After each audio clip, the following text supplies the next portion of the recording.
जदीद तहकीक और सूरह अल-मोमिनून, इंसानी तख्लीक का साइंसी बयान, तर्जुमा। और बेशक हमने इंसान की तख्लीक की इब्तिदा मिट्टी के कीमियाई अज्जा के खलासा से फरमाई, तर्जुमा।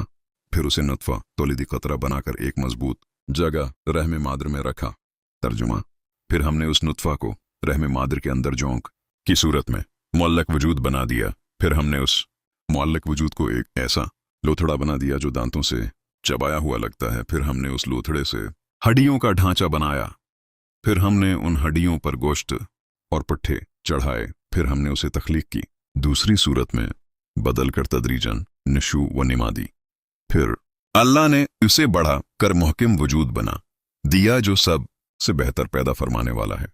कुरान पाक में इंसानी तख्लीक के ये मराहिल बयान हुए।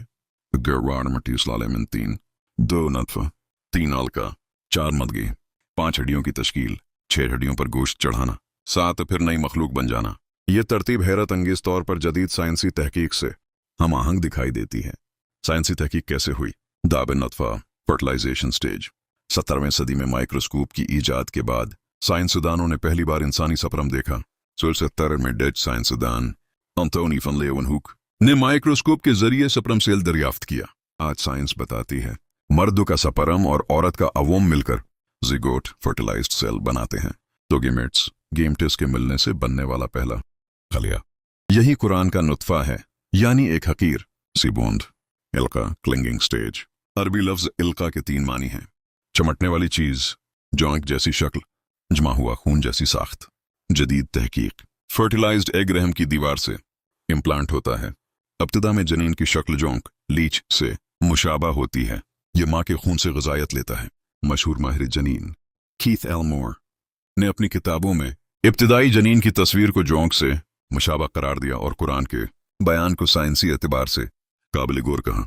मदगा च्यूड लाइक लम्प स्टेज। मदगा का मतलब है चबाया हुआ गोश्त। साइंसी वजाहत 3 से 4 हफ्ते के दौरान जनीन में सोमिटिस बिनते हैं।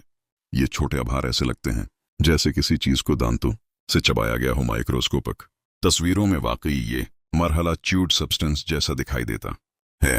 हड्डियों की तश्कील स्केलेटल फॉर्मेशन। एम्ब्रियोलॉजी के मुताबिक पहले कार्टिलेज नरम ढांचा बनता है, फिर वो ऑसिफिकेशन के अमल से हड्डी में तब्दील होता है। कुरान में तरतीब। फिर हमने मज़गा से हड्डियां बनाई। ये हड्डियों पर गोश्त चढ़ाना। जदीद तहकीक के मुताबिक मसल्स और सॉफ्ट टिश्यूज बाद में डेवलप होते हैं। स्केलेटल स्ट्रक्चर के गर्द मसल्स लपट जाते हैं। ये तरतीब भी आयात के मुताबिक है। फिर हड्डियों पर गोश्त चढ़ाया। ये साइंसी मुतालात कैसे मुमकिन हुए? इन मराहिल को समझने के लिए साइंसदानों ने microscopes, electron microscopy, ultrasound imaging, embryonic tissue studies, in vitro fertilization research का इस्तेमाल किया। इंसानियत के लिए पैगाम। सोचने की बात यह है 1400 साल पहले सहराई माशरा, न माइक्रोस्कोप, न लेबॉर्ट्री, न मेडिकल रिसर्च, फिर भी इंसानी तख्लीक के मराहिल इतनी तरतीब से बयान होना गौर तलब है। ये नतीजा साइंस और कुरान दुश्मन नहीं। साइंस दरियाफ्त करती है, कुरान गौर व फिक्र की दावत देता है। क्या ये गौर नहीं करते